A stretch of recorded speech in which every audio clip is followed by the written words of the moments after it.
Get that cleaner out of my courtroom before she contaminates this case." Richard Coleman's voice sliced through the packed courtroom with such effortless arrogance that every conversation died mid-sentence. Dozens of heads turned toward the back of the room where Naomi Brooks stood beside a yellow maintenance cart, one gloved hand resting quietly on the mop handle as though the words had floated past someone else. Sunlight poured through the towering courthouse windows, stretching long golden beams across polished marble floors that reflected every polished shoe, every tailored suit, and every expensive briefcase gathered inside Courtroom 7. The faint scent of lemon disinfectant lingered beneath the older smell of oak furniture and yellowing legal files, unnoticed by everyone except the woman who had spent the last hour making sure the room looked worthy of the justice it claimed to represent. Richard adjusted the cuff of his custom navy suit with the confidence of a man who had spent 20 years believing every room belonged to him. His silver tie clip caught the morning light as he pointed toward Naomi without bothering to look directly at her. "We're discussing evidence worth millions of dollars," he said loudly enough for the jury, reporters, and spectators to hear. "The last thing this courtroom needs is someone pushing a mop around while educated people are trying to work." A ripple of uncomfortable laughter moved across the gallery. Some smiled because they agreed. Others smiled because Richard Coleman had become one of the most feared trial lawyers in the state, and disagreeing with powerful people often felt more expensive than staying silent. Naomi lowered her eyes for only a second before calmly dipping the mop into the bucket again. The water shimmered beneath the fluorescent lights, sending tiny circles across its surface while the wheels of her cart squeaked softly against the marble. She neither hurried nor defended herself. She simply continued cleaning the narrow strip of floor near the jury box with careful, measured strokes that suggested patience had become a habit rather than a choice. Richard shook his head with exaggerated disbelief. "Amazing," he muttered, loud enough for everyone nearby to hear. "She doesn't even understand she's interrupting history." Another attorney standing beside him chuckled quietly. A television reporter scribbled something into a notebook. Two law students sitting in the back exchanged awkward glances before looking away. Near the judge's bench, the court clerk paused for the briefest moment, watching Naomi with an expression too subtle for anyone else to notice. Naomi reached down to straighten a small American flag that had tilted beside the witness stand, smoothing the edge of its fabric before stepping back without saying a word. Her movements carried a quiet precision that contrasted sharply with the noise surrounding her. She noticed details most people ignored: the fingerprint smudged on the witness rail, the crooked legal pad left behind after yesterday's hearing, the faint crack running through a marble tile beneath the defense table. She had learned long ago that invisible people often saw everything. Richard finally looked directly at her for the first time that morning. "Didn't you hear me?" he asked with a smile that never reached his eyes. "Finish somewhere else. This trial is far beyond your understanding." For the first time, Naomi met his gaze. Her expression remained calm, almost gentle, revealing neither embarrassment nor anger. She gave a small respectful nod, quietly moved her cart a few feet away, and resumed her work without another word. Around the courtroom, people dismissed her as quickly as they had noticed her. Their attention drifted back toward legal arguments, expensive watches, and stacks of evidence waiting to decide another person's future. None of them imagined that within the next hour, the quiet woman they had mistaken for background scenery would become the one person every eye in that courtroom would be forced to follow. Naomi Brooks had learned years ago that silence could protect dignity better than arguments ever could. Every weekday, her alarm rang at 4:30 in the morning inside a modest brick duplex on the east side of Columbus, Ohio, long before the city filled with traffic and courthouse elevators began carrying attorneys to polished offices several floors above the ground. She would quietly prepare breakfast, leave a neatly labeled container of medication beside her mother's favorite blue coffee mug, and place fresh flowers near the living room window because Eleanor Brooks always smiled when she woke to something beautiful, even on the mornings when Alzheimer's disease stole pieces of yesterday from her memory. Naomi never complained about the routine. She simply kissed her mother's forehead, whispered that she would be home before dinner, and drove 23 miles through the soft morning fog toward Franklin County Courthouse with the same calm determination she carried into every room. Most people who passed her in the marble hallways never bothered to learn her name.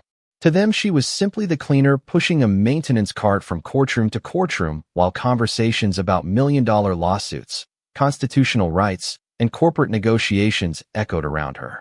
Yet Naomi noticed everything. She remembered faces, voices, dates, and tiny inconsistencies hidden inside ordinary conversations. She recognized when attorneys rehearsed opening statements under their breath while waiting for elevators. She could identify judges by the rhythm of their footsteps before they appeared around a corner. She knew which court reporter preferred peppermint tea and which bailiff secretly left birdseed outside a courthouse window every Friday afternoon. Years of moving quietly through the building had made her almost invisible, and invisibility had become an unexpected education. She never interrupted anyone, but she listened with remarkable attention whenever experts explained scientific evidence from the witness stand. She understood the language that most spectators found confusing. Terms about laboratory validation, contamination controls, chain of custody, probability ratios, and biological markers felt strangely familiar, settling into her memory as naturally as favorite songs. Sometimes, after finishing her evening shift, she visited the public library 2 blocks away before heading home. The librarians greeted her by name and smiled as she checked out thick reference books on forensic science, legal ethics, and molecular biology. They assumed she simply enjoyed learning, and Naomi never corrected them. She preferred allowing people to underestimate her because expectations carried a weight she no longer wished to lift every day. Back inside the courthouse that morning, she carefully replaced a stack of legal journals that had slipped sideways on a waiting room table before rolling her cart toward the witness stand again. The polished wooden rail reflected the sunlight pouring through the tall windows, and she paused just long enough to wipe away a faint fingerprint left behind by someone rushing into court earlier that morning. Across the room, Richard Coleman continued organizing his exhibits with the confidence of a man who expected another victory before lunchtime. His assistants moved briskly around him, carrying binders, digital displays, and neatly indexed files. None of them noticed Naomi quietly studying the evidence board from across the room for only a brief second before lowering her eyes again. A nearly invisible crease formed between her eyebrows, disappearing almost as quickly as it came. She gently reached for another clean cloth, folded it with practiced precision, and continued her work while the courtroom prepared for testimony that everyone believed would follow a familiar path. Richard Coleman loved courtrooms because they rewarded certainty, and certainty had become the foundation of the life he proudly displayed. At 53 years old, he had built one of the most recognizable legal careers in Ohio, collecting victories the way other people collected vacation photographs.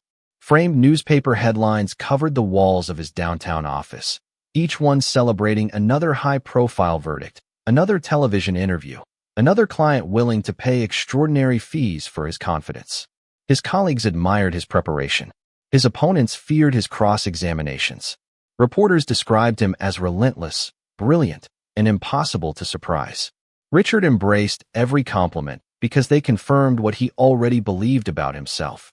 Success, in his mind, belonged to those who earned it, and anyone working outside the polished world of boardrooms, law firms, and executive offices simply had not worked hard enough to deserve respect. The courtroom reflected that philosophy in every detail surrounding him. His leather briefcase rested neatly beside the counsel table, filled with color-coded exhibits, handwritten notes, and carefully highlighted legal precedents. His expensive fountain pen glided effortlessly across yellow legal paper as he reviewed the final sequence of witnesses. Every movement carried the rhythm of habit developed over thousands of hours standing before judges and juries. Around him, junior associates watched carefully, hoping to imitate not only his legal strategy, but also the commanding presence that seemed to silence entire rooms with a single glance. Richard enjoyed their admiration almost as much as winning cases. To him, authority was something people either possessed or lacked, and he measured others within seconds of meeting them. Clothing mattered. Occupation mattered. Education mattered. Everything else came afterward. As the gallery gradually filled with journalists, law students, and curious spectators, quiet conversations floated beneath the high ceiling like distant echoes inside a cathedral. Camera lenses reflected narrow strips of sunlight. Computer screens glowed softly on the attorneys' tables. The polished wooden benches creaked as late arrivals settled into their seats. Judge Eleanor Whitmore had not yet entered, but everyone already sensed the importance of the day's testimony. The dispute centered on scientific evidence expected to influence not only the outcome of the trial, but also future litigation involving similar laboratory procedures across the state. Richard believed the science supported his client completely.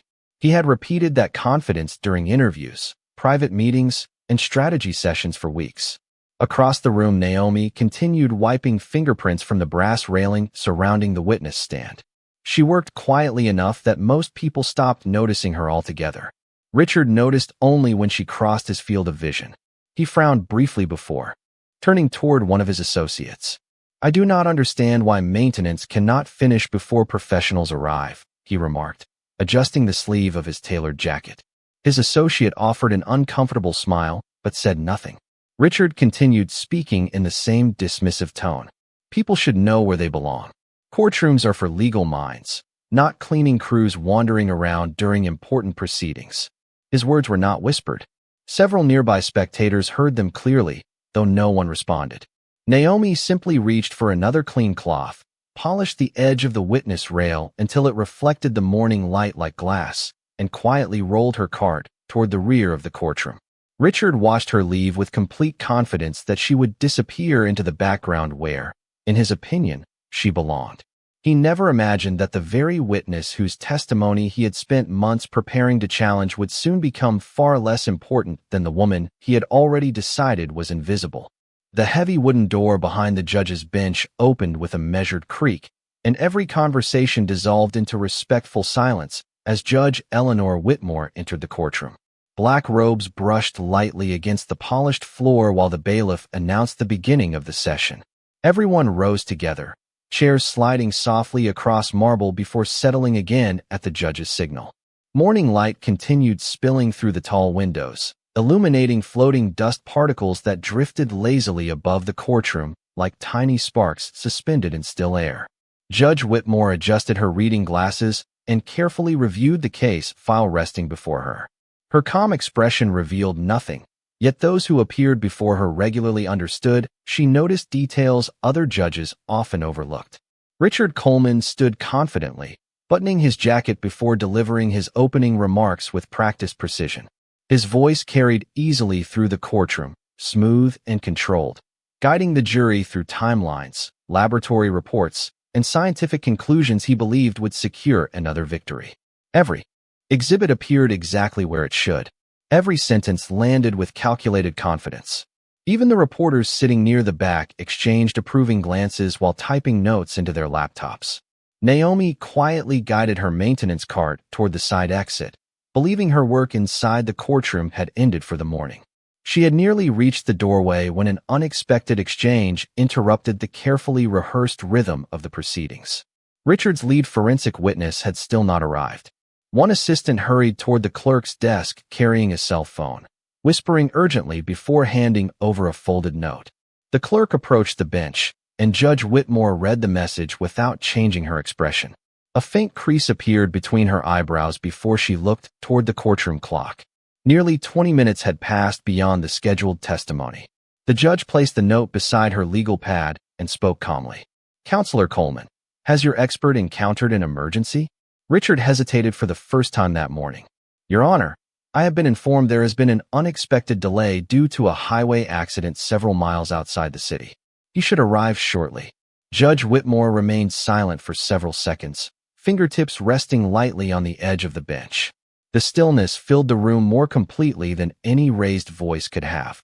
Finally, she looked toward the clerk. "Has the court's independent scientific consultant arrived?" The clerk quietly shook her head. "No, Your Honor. She notified us this morning that a family emergency prevented her from attending." A low murmur spread across the gallery. Richard inhaled slowly, clearly frustrated but attempting to maintain composure. "Perhaps we should recess until this afternoon," he suggested. Judge Whitmore did not immediately answer. Instead, her eyes drifted across the courtroom with deliberate patience, moving from the jury to the attorneys, then toward the rear of the room where Naomi had stopped beside her maintenance cart. Naomi lowered her gaze, assuming the judge was simply waiting for her to leave before continuing. Instead, Judge Whitmore leaned back slightly, as though confirming a quiet thought that had been forming long before this morning. "Ms. Brooks," she said in a calm, unmistakably clear voice. The entire courtroom turned toward the woman standing beside the yellow cart. Naomi looked up, surprised but composed. "Would you please remain for a moment?" Even the reporters stopped typing. Richard frowned in visible confusion while several attorneys exchanged puzzled looks. Naomi slowly released the handle of the cart and folded her cleaning cloth with the same careful precision she applied to every task. She stood quietly, waiting without asking a single question. Judge Whitmore studied her for another brief moment before adding words that instantly transformed the atmosphere inside the courtroom. "I believe your knowledge may be exactly what this court needs today." For several long seconds, no one moved. The silence hanging over the courtroom felt heavier than every legal argument presented that morning. Naomi Brooks remained beside her maintenance cart, one hand resting lightly against its worn metal handle while dozens of unfamiliar eyes settled on her at once. Richard Coleman blinked twice before letting out a short laugh that echoed more sharply than he intended.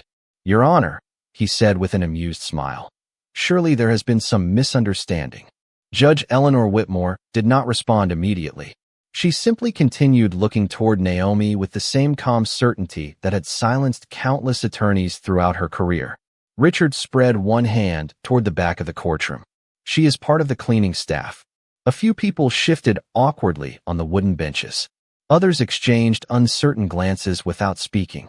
Richard continued, his confidence returning with every word. "We are discussing advanced forensic procedures that require years of specialized education. I appreciate every employee who keeps this courthouse running, but there are limits to professional expertise." Several members of the gallery nodded quietly. Naomi remained perfectly still.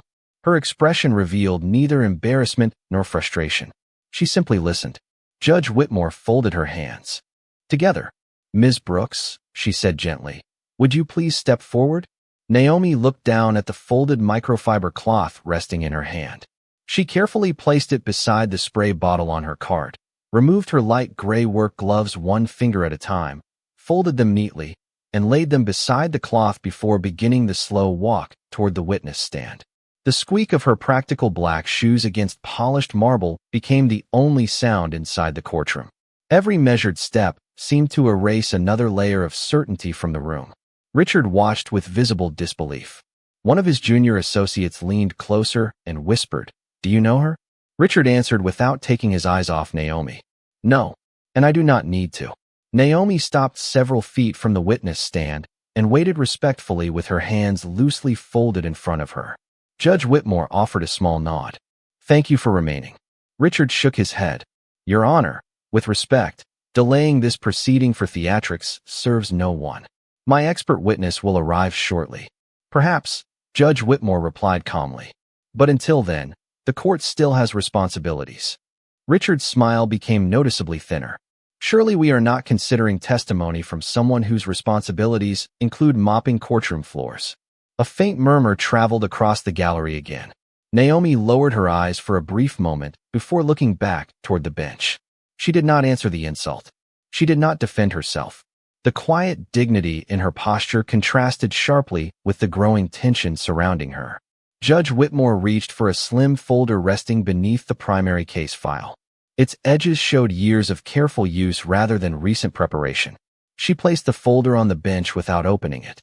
"Counselor Coleman," she said evenly, "professional titles can reveal occupation. They do not always reveal capability." Richard exhaled through his nose and adjusted his tie. "Capability should be proven through credentials." "I agree," the judge answered. "Which is exactly why I asked Ms. Brooks to remain." Naomi stood motionless beneath the warm morning light pouring through the courthouse windows, while every face in the room searched hers for answers she had not yet spoken. Somewhere near the back, a reporter quietly lowered his laptop screen and reached instead for a notebook, sensing that the carefully predicted course of the trial had just begun to change in ways no one had anticipated. The courtroom settled into a silence so complete that even the faint hum of the overhead lights seemed unusually loud. Outside the tall windows, a soft breeze stirred the branches of the old maple trees lining the courthouse lawn, sending shifting patterns of sunlight across the polished marble floor. Naomi Brooks stood without moving, her folded gray work gloves resting on the edge of the maintenance cart several feet behind her, as though she had quietly set aside one role without announcing another. Judge Eleanor Whitmore slowly opened the slim folder before her, revealing several neatly preserved documents whose edges had softened with age. She glanced down only briefly before lifting her eyes toward Naomi again. "Ms. Brooks," she asked in an even voice, "would you tell the court whether you recognize the laboratory validation protocol introduced as Exhibit 32? Naomi answered without hesitation. "Yes, Your Honor. I recognize it." Richard Coleman folded his arms, the corner of his mouth lifting into another skeptical smile. Anyone can recognize a document after hearing it discussed all morning. Naomi did not look at him. Instead, she focused respectfully on the judge. "The formatting has changed over the years," she continued quietly, "but the scientific foundation remains the same." Several jurors exchanged curious glances. One court reporter paused for the briefest moment before continuing to type. Judge Whitmore nodded slightly. "Could you explain what you mean?" Naomi inhaled slowly, her voice remaining calm and measured. "The contamination control sequence printed on page 4 follows the original validation structure. The language has been modernized, but the underlying methodology is identical." Richard gave a small, dismissive laugh.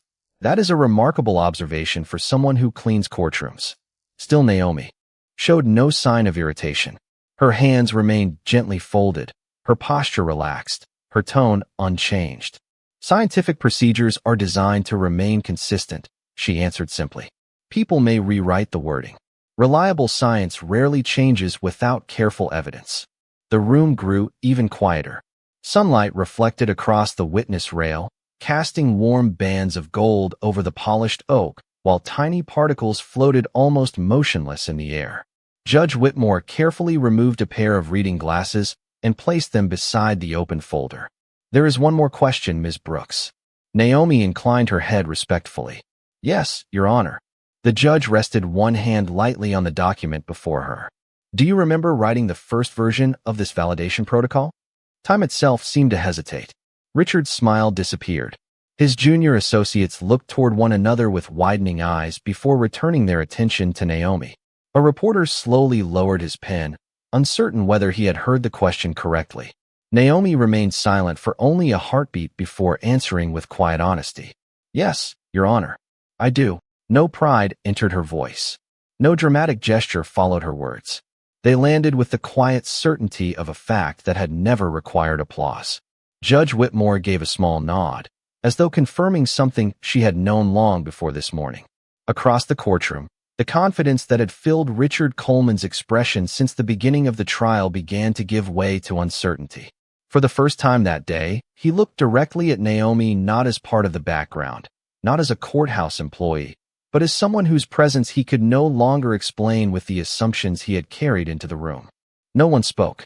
The silence that settled over the courtroom no longer felt uncertain. It felt undeniable. Richard Coleman stared at Naomi Brooks as though the room itself had shifted beneath his feet. His carefully rehearsed confidence had vanished, replaced by the unmistakable expression of someone realizing that a story he believed he fully understood had been missing its most important chapter. Judge Eleanor Whitmore lifted the first page from the slim folder and held it where both counsel tables could see. "For the record," she said calmly, "this document was filed with the State Forensic Standards Commission 18 years ago. It identifies the lead scientific author of the original laboratory validation protocol." The clerk accepted the document and handed copies to both legal teams. Richard reached for his copy with steady hands, but the confidence behind the movement had disappeared. His eyes scanned the page once, then again, lingering over the signature at the bottom. Naomi Elaine Brooks. The name seemed almost impossible to reconcile with the woman who had been quietly polishing courtroom railings only minutes earlier. Around the gallery, reporters leaned forward. Several jurors glanced from the document to Naomi, then back again, trying to connect the modest courthouse employee standing before them with the credentials printed in black ink. Judge Whitmore continued, her voice measured and precise. Dr. Brooks earned her doctorate in forensic molecular science before joining the state laboratory. She later directed the research team responsible for developing the validation protocol, now used by laboratories throughout this state and referenced in numerous judicial proceedings. Richard slowly lowered the document. Every scientific argument he had prepared for months rested upon procedures created by the woman he had dismissed as though she had nothing to contribute beyond cleaning floors. One of his associates quietly opened the exhibit binder and compared several pages with the protocol resting in his hands. His face turned pale as he whispered, "It matches exactly." Naomi remained composed. She neither celebrated nor corrected anyone. Her attention stayed respectfully on the judge, as though the documents spoke more clearly than she ever could. Judge Whitmore looked toward Richard. "Counselor Coleman, you relied extensively upon this protocol in your opening argument today." Richard swallowed before answering. "Yes, Your Honor." "Then I believe the court would benefit from hearing directly from the individual who established its original scientific framework." Richard looked back at Naomi. For the first time since entering the courtroom, he saw details he had ignored before. The calm confidence in her posture, the thoughtful precision with which she answered every question, the absence of anger despite every dismissive remark he had made. None of it belonged to someone pretending to possess knowledge. It belonged to someone who no longer needed to prove it. Judge Whitmore nodded gently toward Naomi. "Dr. Brooks, would you please explain whether Exhibit 32 accurately reflects the validation standards you developed?" Naomi stepped toward the witness stand with quiet grace. The polished wood reflected the morning sunlight as she rested one hand lightly on the rail. "It reflects most of them, Your Honor," she answered softly. "However, one critical quality control step has been omitted from the version presented to this court." The words settled over the room like a sudden change in weather. Richard instinctively reached for the exhibit, turning pages faster than before. Within moments, his expression confirmed what Naomi had already recognized from across the courtroom.